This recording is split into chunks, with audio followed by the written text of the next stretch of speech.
Hi there. My name is Lisa, and I'm a health coach and nutritionist here in the Bay Area. And I love my job. And one of the main reasons I love my job so much is because I help people who ask me every day, how do I help? How do I get over my sugar cravings? Can you help me get over my sugar cravings? Every day I sort of feel sluggish around 3, 4 o'clock in the afternoon. It hits me like clockwork. Or every day or every night I want a bowl of ice cream right before bed. These things are not good for your health. Excessive sugar turns into excessive body fat, and most of us don't need much more of that in our life, do we? So what can we do to manage sugar cravings? And it's really quite simple. And what I like to try to do, and what I'd like to try to do with you today, is to talk about the physiological reason why we crave sugar and to help you understand what happens to our bodies when we eat sugar, why we crave, and then maybe that will help make some better choices. So understanding why we crave sugar, it's important to know that we are designed to crave sugar because that is a survival mechanism for our bodies. So back in the Paleolithic times, when we found calories hard to come by, we were hunter-gatherers and we ate what we could find, which was mostly animal-based proteins and plant-based carbohydrates and healthy fats, right? So, and fat and protein often found together in nature, and then carbohydrates in the form of complex carbohydrates. Well, today we have in our food supply a very high percentage of non-carb complex, or what we call simple carbohydrates. And the problem with that is that is, again, very prevalent in our food supply. Sugar, for example, is in everything. So sugar's in our peanut butter, it's in our salad dressing. They sneak it in our, literally everything. If you're eating a bowl of yogurt, there's probably lots of sugar on top of the lactose that is already naturally occurring sugar. We dump some fruit in there, some sugary fruits to make it taste great. And it goes on and on and on. There's sugar in everything. So we recognize that, right? But what we don't recognize sometimes is that sugar comes in the form of excessive fruit. So fun fact, we were not designed to eat fruit year round. We only ate fruit as a species in season. And the reason why we ate fruit and we ate things like honey was to help our bodies store body fat for that long cold winter or the famine that might have happened. But we have Costco and we have warm houses, most of us, knock on wood, and we wear coats and we have warm clothes. And so we're really not going to suffer or face a famine or the devastating effects of a long cold winter. It isn't going to be detrimental to our survival. But we eat fruit year round because we ship it up from all over the world. And now we have excessive fruit and our body can't process that.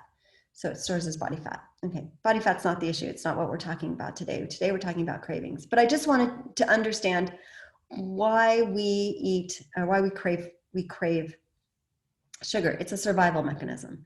Now, because we have so much sugar in our culture, it's really easy to get on this what we call roller coaster ride. It's our body's preferred source, well, not preferred source of energy, but our body uses sugar for energy. And we require sugar in our bloodstream, but not that much. We don't need that much. We just need a little bit. However, we eat something like a bowl of fruit and a bagel for breakfast. Now that's just basically turned into straight up sugar in our body. Or we have access to 24-hour food being delivered to our house, and a lot of times it's things we don't really need or should eat, and it's sugar. So we are eating sugar around the clock because we can, because it's available to us, and it's a sugar overdose, sugar overload, and it happens like this: you consume sugar. Your blood sugar spikes, it goes out of range. Insulin goes to work, takes the sugar out of your blood, tries to store it somewhere around your body, mostly your body fat. And now your body, your sugar has gone below range. So now you're going to crave it again to get back up. Your body's very conditioned and it says, I need more sugar. I can get it in this, this piece of pizza. I can get it in these crackers. I can get it in these pretzels. I can get it in this ice cream or this candy bar. I'm going to get whatever I can. It's going to spike your blood sugar again. Too much sugar, take it out of your bloodstream with the insulin, fall below range, require more sugar. Again, a roller coaster ride of sugar. These are where your addictions happen. One of the main ways to combat sugar cravings is to allow more healthy fat in your diet.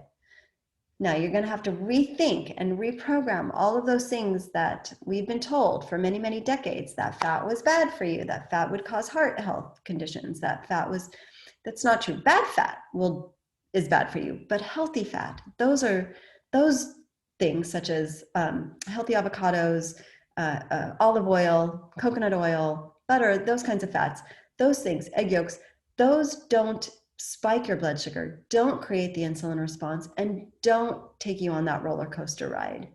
So recognizing the importance of healthy fat. By the way, healthy fat is very, very, very critical to optimal cellular function. Again, biologically, like details you probably don't really need to know right now, but suffice it to say, we need healthy fat in our life for many reasons, and it's important to understand that healthy fat is actually quite good for you, but it helps balance blood sugar, helps manage blood sugar, takes you out of that roller coaster ride of constant craving and needing more and more and more sugar. So the secret to not craving sugar is to allowing more healthy fat back into your life. Fat satiates you, and in the end, you're more full, so you eat less. So it can be quite profound to make that change and make that shift. And eventually, if you're no longer burning sugar, your body will be burning fat. I hope this makes sense. I hope you enjoyed this little explanation of why we crave.